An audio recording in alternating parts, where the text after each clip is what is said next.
ele.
Raila. Raila. Oi, Tá joia, meu bem? tudo jóia. Tá bom. Deixa eu te falar, enquanto as meninas não entram, você poderia, só que eu tô sem minha agenda aqui, eu queria marcar com vocês. Eu cheguei a marcar um trabalho para vocês apresentarem, não marquei? Marcou, mas eu não lembro se foi em estatística ou em farmacologia. Deixa eu dar uma olhada.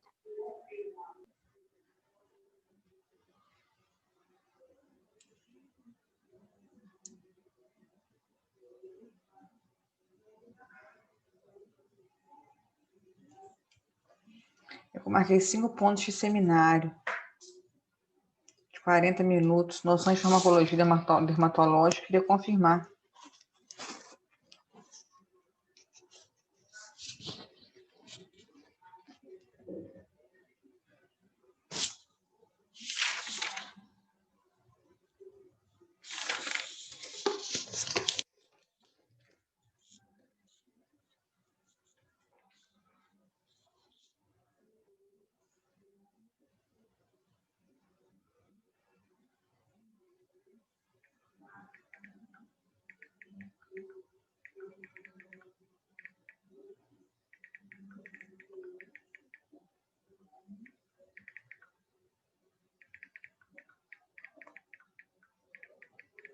Jéssica.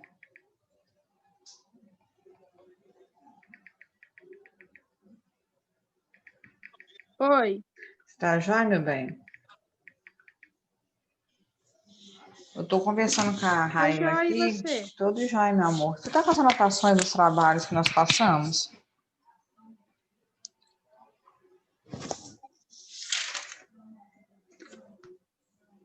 Eu vou dar uma olhadinha aqui no meu caderno. Espera só um minutinho. Confirma, por favor. Só para eu querer confirmar, eu vou deixar tudo certinho.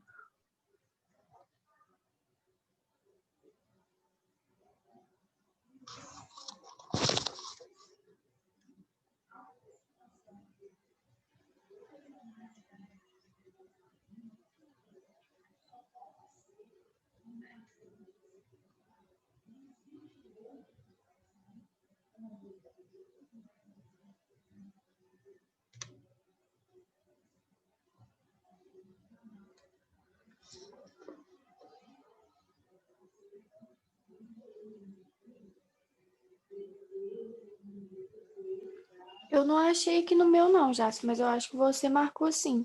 É uma reza, eu queria confirmar as datas direitinho, o que que a gente está.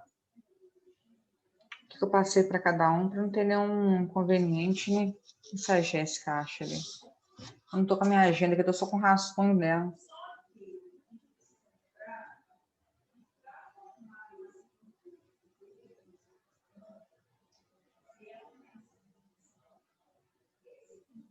Josiane, Oi, amor. não tinha data marcada, não. Mas eu passei os temas. Eu achei aqui só os temas. Aí você passou, só que a aula ia terminar e você falou assim, na próxima aula Aí você falou que ia sortear, ou que ia dividir Ah, quem que então ia ser os beleza. do... Então deixa eu abrir aqui, então, que a gente já faz isso agora, então. É só um momentinho, menina.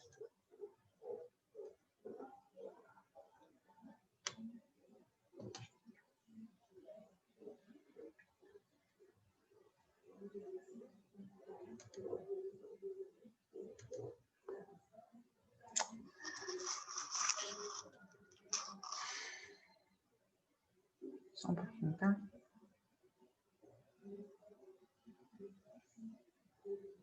Eu vou chegar para vocês apresentarem e vocês vão estar. Achei que você já estava sabendo já.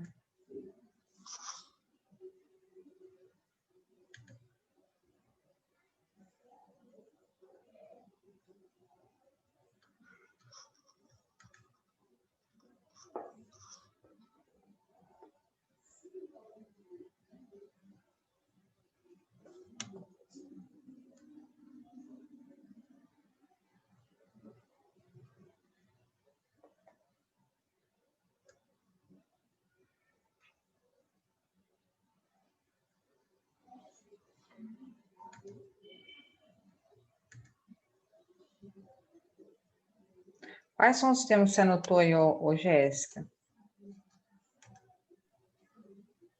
Noções de farmacologia dermatológica e ocular. Isso. Produtos, ingredientes e substâncias naturais frequentemente utilizados em estética. E efeitos mutagênicos e carcinogênicos. Carcinogênicos. E vamos colocar mais um aí, que são principais. Anota aí para mim, por favor. Deixa eu pegar uma caneta aí também para anotar. Um momentinho.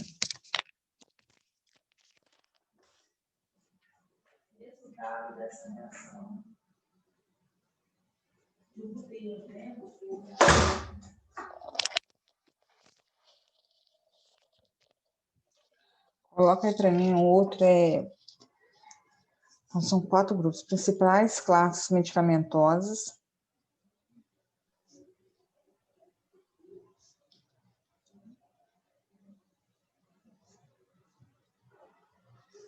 Utilizados na estética. Eu dei só uma prova até agora, não foi?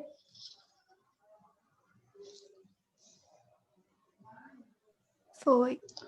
Ficou curto o tempo, eu vou deixar essa primeira etapa, então, com uma prova e vou distribuir os outros pontos para a segunda etapa. Aqui, ó, deixa eu abrir para nós. Eu tô com a câmera fechada, tá, gente? Principais classes aqui? Principais classes medicamentosas utilizadas na estética. Eu tô com a internet fechada, a minha internet não tá boa aqui em casa, e quando eu ligo, tá ficando mais lenta a câmera, tá vendo? Eu peço desculpa a vocês. Tá bom. Então, hoje são 21. A gente tem aula dia 28. Vai ser em dupla esse trabalho? Eu vou olhar aqui agora. A gente vai marcar uma prova para o dia 4/11. Aí, dia 11/11. 18/11. São aqui 1, 2, 3, 4. Vocês são quantos alunos? 6. 6. Então,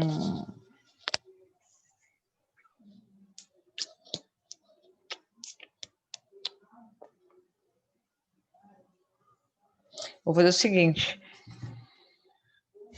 Eu vou colocar o trabalho individual para noções de farmacologia dermatológica, ocular, produtos, ingredientes, substâncias naturais. É um outro grupo individual, um grupo não, né? Trabalho individual, efeitos mutagênicos, carcinogênicos. Mas aí são 6, né?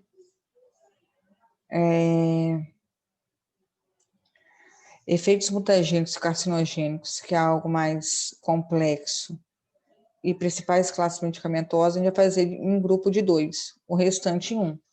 Alguém tem preferência em fazer individual? Vocês têm alguma... O que vocês preferem?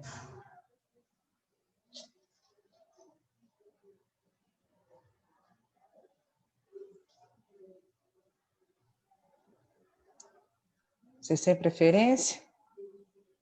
Tem que apresentar, né? Tem que apresentar 40 minutos, slide, então vocês fazem 40 minutos de apresentação normal. Então, vocês têm que preparar a aula de vocês para 40 minutos. Aí, 40 minutos para cada, seja dupla ou individual? Seja dupla ou individual.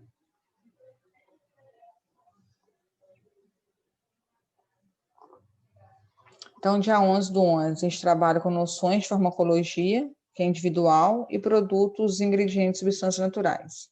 Então, fecha uma aula, né? No dia 18/11, a gente vai trabalhar com efeitos mutagênicos e carcinogênicos e principais classes medicamentosas utilizadas na estética. Esse aqui, se vocês quiserem alongar um pouquinho mais de 40 minutos, a gente tem material para isso. Vocês duas que sempre assistem minha aula, estão sempre presentes, vocês querem escolher o tema de vocês? Repete para mim, por favor, Jássio, noções e produtos e alguma coisa. Noções de farmacologia, eu coloquei só o tópico, que eu não estou com a minha agenda. A Jéssica até falou o nome dele completo. Quem perguntou foi a Rafa ou foi a Jéssica? Foi eu, Raila. Ô, Jéssica, você repete ele para mim. Noções de farmacologia dermatológica e ocular. Isso. E o outro é produtos, ingredientes e substâncias naturais, Utilizados na estética, né? Tudo é utilizado na estética. frequentemente utilizados em É, estética. E o outro Obrigada. é precisa do outro? Eu já anotei os outros. Ah, tá.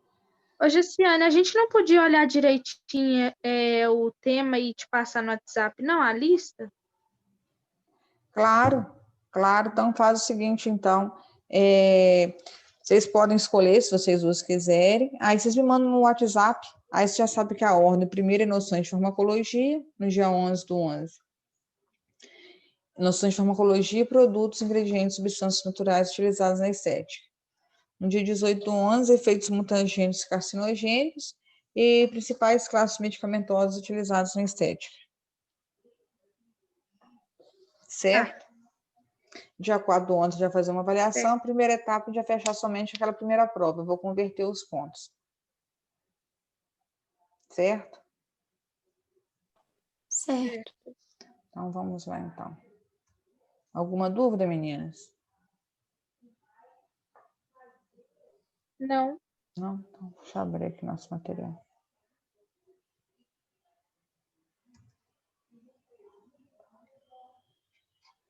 Vocês estão vendo a minha tela de aula ou não?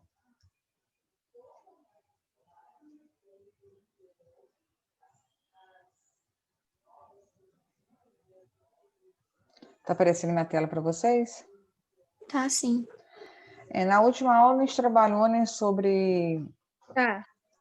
o sistema nervoso simpático, parasimpático, sistema respiratório, né? Sistema respiratório pega toda a parte, narina, boca, traqueia, os pulmões, os alvéolos e os brônquios. Hoje, mais do que nunca, fala esse sistema respiratório, que devido à Covid-19 tornou-se uma pandemia, onde a gente fala de medidas de segurança, onde a gente vê clínicas estéticas estão trabalhando, não somente clínicas estéticas, tá, gente? Qualquer estabelecimento de saúde, qualquer comércio não trabalhando com as medidas de segurança adequadas, o que prejudica o bom funcionamento do sistema, vamos dizer assim.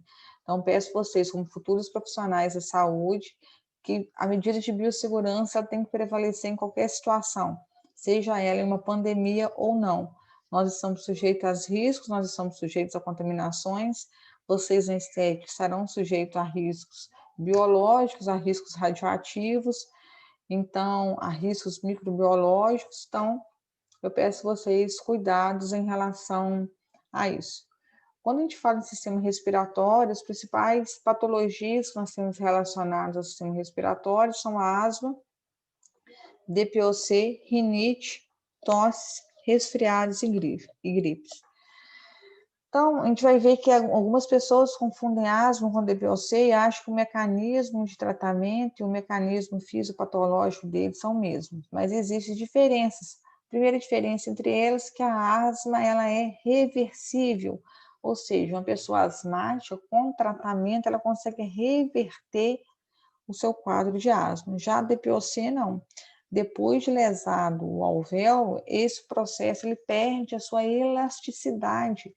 A gente não consegue mais voltar com a elasticidade desse alvéolo. Então, uma vez lesado, isso acomete muito fumantes, e além de fumantes, acomete também pessoas que trabalharam muito tempo com fogão de lenha, trabalharam com tacho de rapadura, que são fumaças em geral.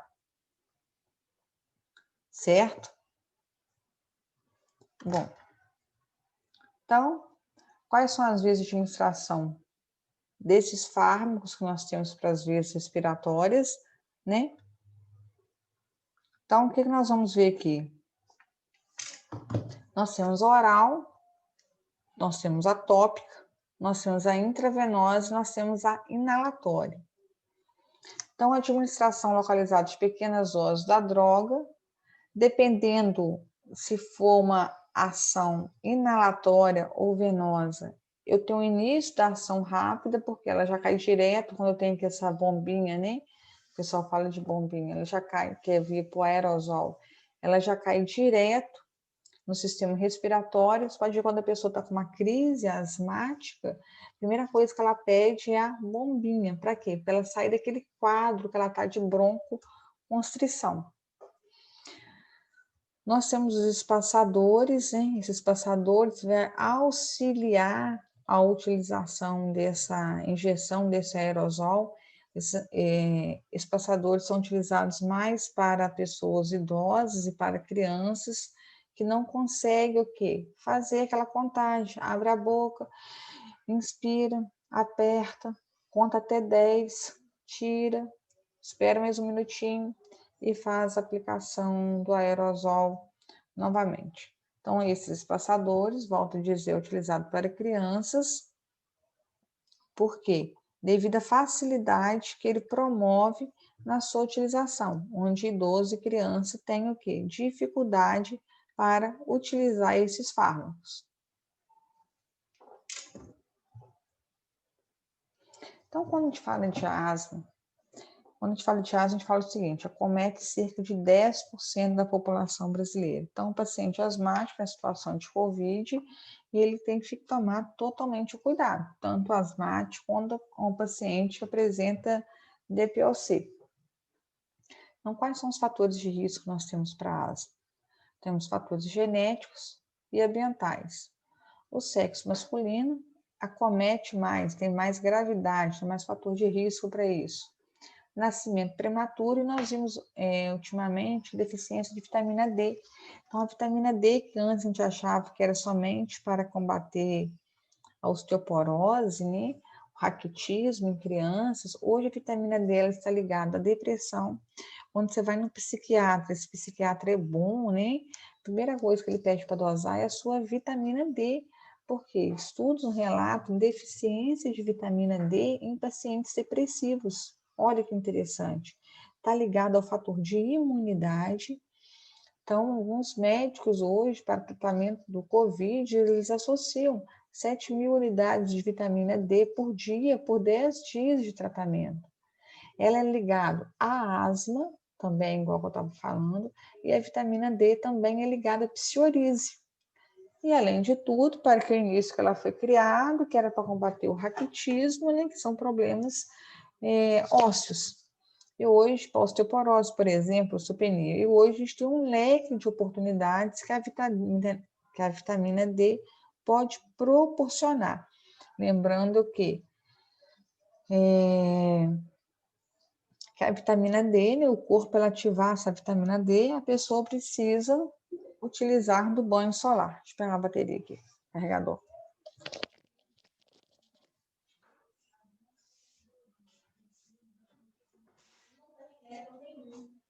Essa ligação com esse hidrogênio, ela foi formada com esses elétrons aqui, ó. Né? Esses elétrons que estavam formando essa ligação dupla aqui.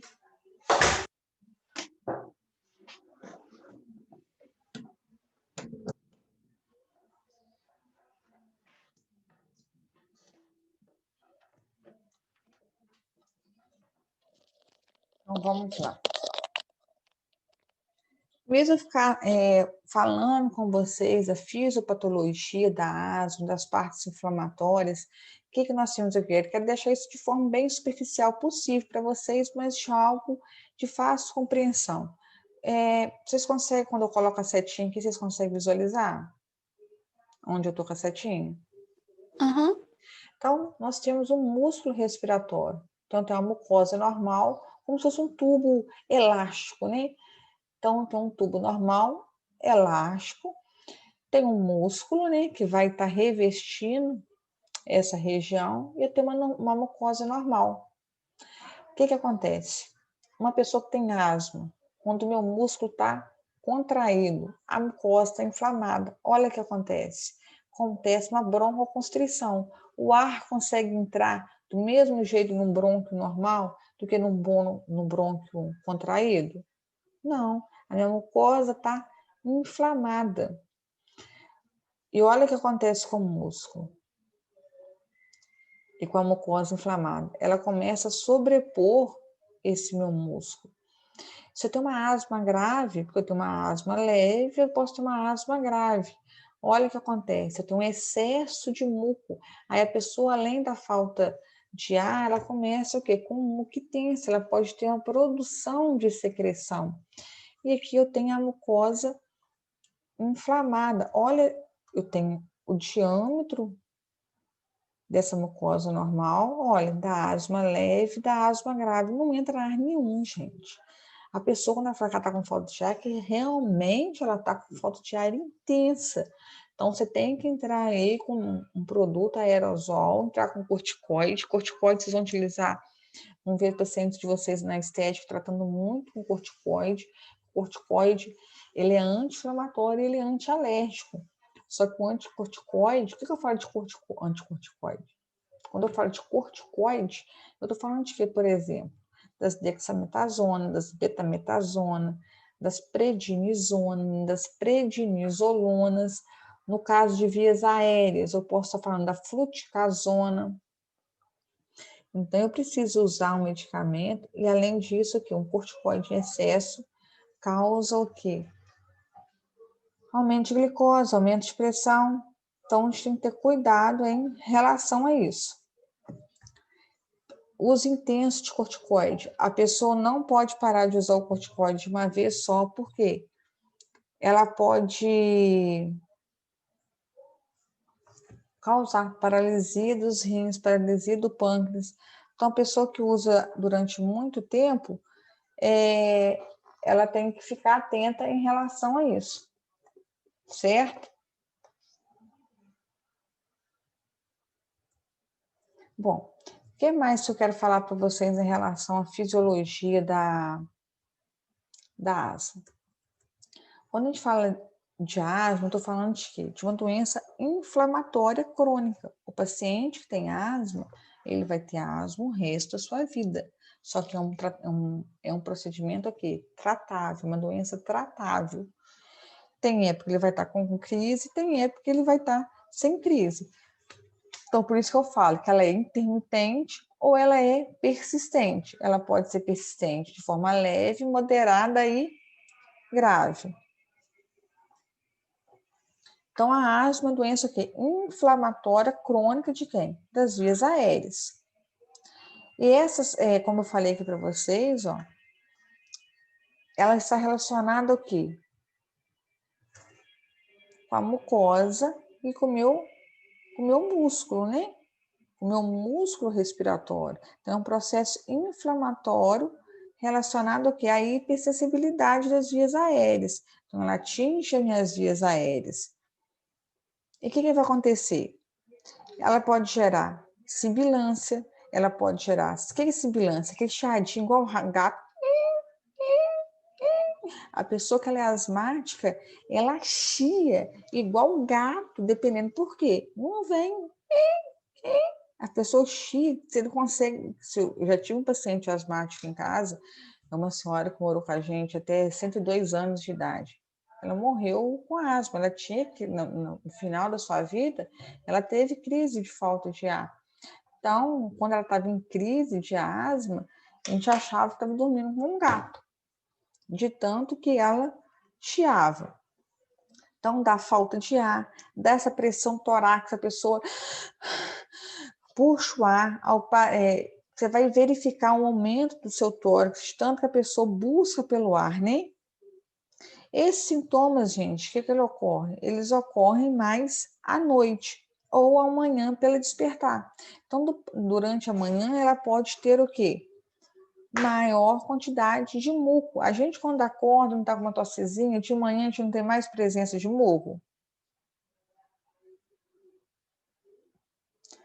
Quando está tossindo, está gripado, de manhã a gente não acorda, aí vem aquela tosse, vem aquele incômodo. Mesma coisa acontece com a asma. E esses episódios são associados ao quê? À obstrução das minhas vias aéreas. Como mostrei para você aqui, das mucosas inflamadas, essa obstrução que gera isso. E falando novamente o quê? Essa obstrução, ela pode ser reversível de forma espontânea ou através de tratamento. Esses tratamentos são o quê? Tratamento medicamentosos, né? Agora, quando a gente fala de DPOC, que eu vou entrar para vocês aqui ainda, ó,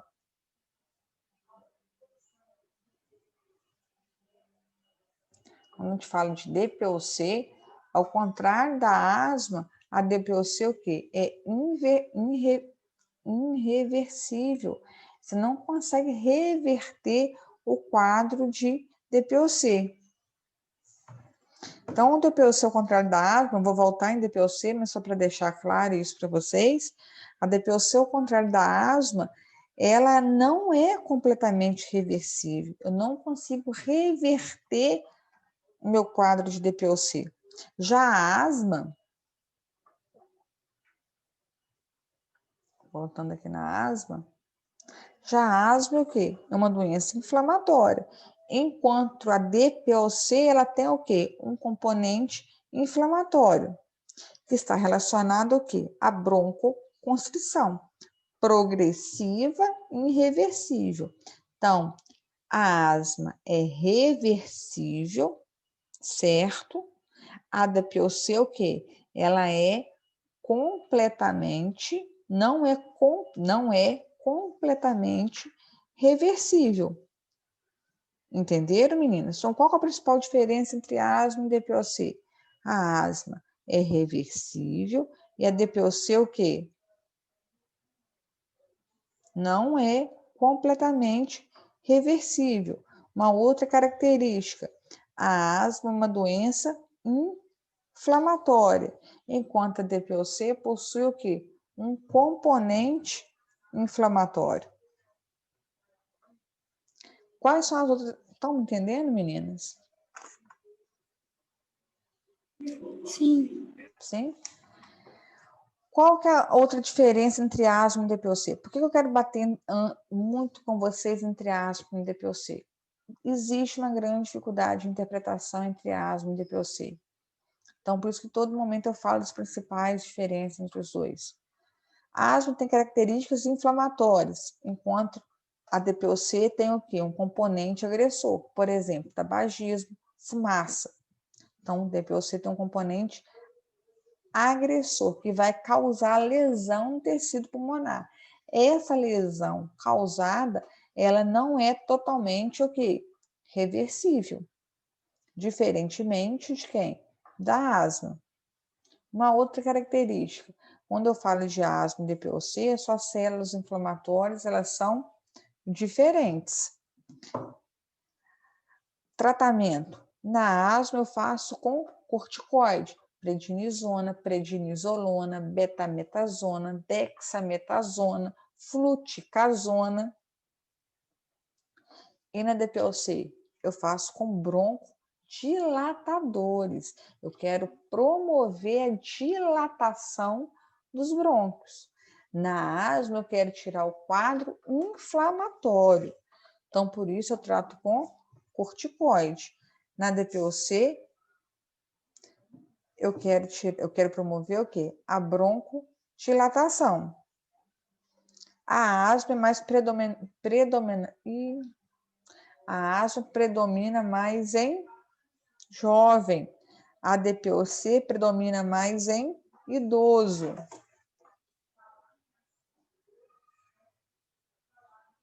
Certo?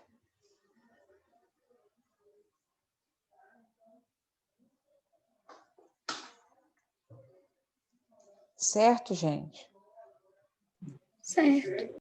Então, uma outra coisa que nós temos, quando a gente fala de fisiopatologia da asma, eu quero trabalhar com vocês assim, o mais leve possível, né?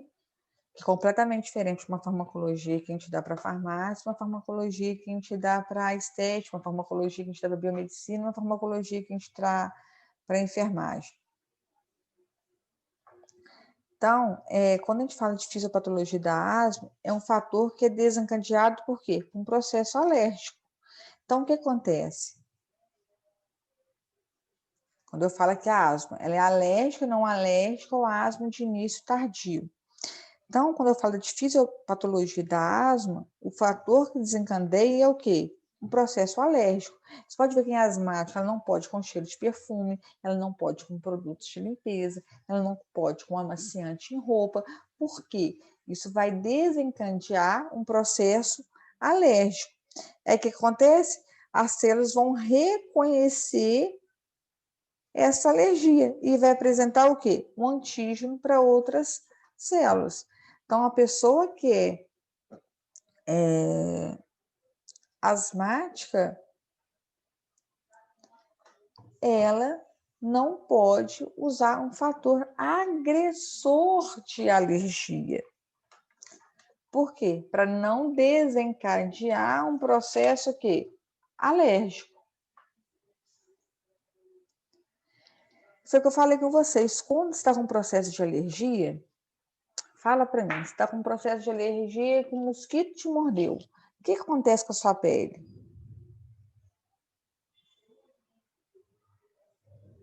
Você tomou um remédio, te deu alergia, você vai o quê? Inchar. Não acontece isso?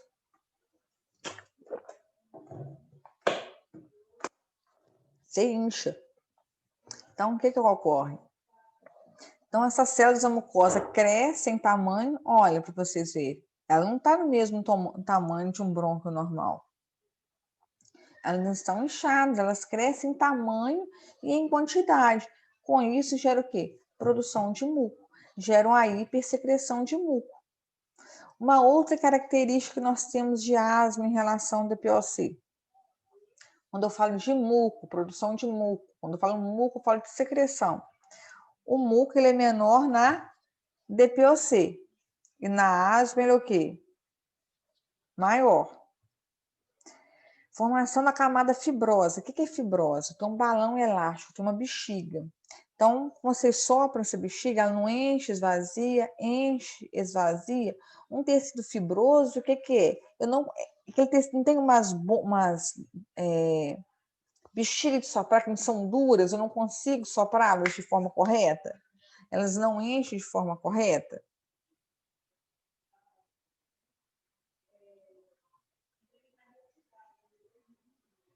Hein, gente? Tem sim. Então isso é um tecido com DPOC, ele perde elasticidade. Eu não consigo aumentar e diminuir o tamanho, aumentar, ele fica sem elasticidade, ele vai e não volta, ou senão ele não vai. Então, essa camada fibrosa, ela é maior na DPOC e menor na asma. Por quê? Depois que perde a elasticidade, que nem um elástico velho de uma calça, perdeu a elasticidade, o que você tem que fazer? Trocar o elástico da calça. Calcinha perdeu a elasticidade, ela cai da bunda. Ele não vai voltar. Você tem que trocar, tem jeito de trocar um bronco? Não tem jeito, ele perde a elasticidade. Aquela calcinha que firmava antes, ela vai firmar novamente. A não ser que você engorda, né? Aí não tem jeito, ninguém quer engordar. Então, essa camada fibrosa, ela é maior na DPOC e menor na asma. Por que eu estou falando? Porque eu estou falando de elasticidade. Componente inflamatório. Processo de inflamação. Ele é maior na asma e ele é menor na DPOC. Então, olha quantas características nós falamos de diferenças entre asma e DPOC. Primeiro, reversível. Asma é reversível, DPOC é irreversível. Asma atinge mais jovem, DPOC atinge mais adulto. Tratamento. Asma eu trato com corticoide, DPOC eu trato com broncodilatador. Uma outra característica. DPOC eu tenho menos muco, a asma eu tenho maior muco. Camada fibrosa tem maior quantidade em DPOC e menor quantidade em asma. Componente inflamatório, eu tenho em menor quantidade em DPOC e em maior quantidade em asma. Certo até aqui? Certo. Então, tudo isso que eu falei aqui, ó, da fisiopatologia da asma, algumas coisas que nós vamos ver para frente, a gente já tratou. Mas, por exemplo, quando eu falo de asma, tem a asma alérgica, eu tenho uma asma não alérgica, tratada com um processo inflamatório dos brônquios, e uma asma de início tardio. O que isso quer dizer? Como eu falei, inicia mais em jovem, mas em alguns poucos casos ela pode aparecer na fase mais adulta. Ela pode ser intermitente, ou seja, fica 1, 2, 3 anos sem ter crise de asma, ou ela pode ser persistente, de forma leve, de forma moderada ou de forma grave. Aqui eu deixei para vocês só de complementação, né, classificação da gravidade da asma. Esses nomes de remédios, nós não vamos nos ater a isso, eu quero que vocês entendam mais de forma superficial uma pessoa com asma, uma pessoa com DPOC. Então, quais são os principais objetivos da farmacoterapia? Quando eu quero tratar a asma, o que eu quero fazer? Eu tenho um quadro de broncoconstrição. O que é broncoconstrição? A gente não viu que a gente tinha o fechamento do brônquios? Então, eu tenho o quê? Que promover, tirar essa broncoconstrição e diminuir a inflamação. Além disso, tem que fazer o quê? Diminuir a secreção de muco, porque esse muco vai interferir. Então, muitos fármacos, gente, podem ser usados na asma para tratar os sintomas, mas nenhum, se deixar bem claro, nenhum promove a cura. É a mesma coisa de hipertensão. Hipertensão tem cura? Não. Hipertensão tem tratamento. Se você não trata a hipertensão, o que vai acontecer? A pessoa fica com a pressão alta, ela vai morrer. Se ela toma um remédio, o que acontece? Vai ficar com a pressão controlada. Aí ela fala assim, vou parar de tomar remédio porque minha pressão está boa. A pressão só está boa por quê? Porque ela está tomando o seu remédio de forma correta. Eu vou fechar essa aula de hoje para a gente entrar em tratamentos, tá? Vou fechar aqui e vou entrar no segundo link. Certo? Certo.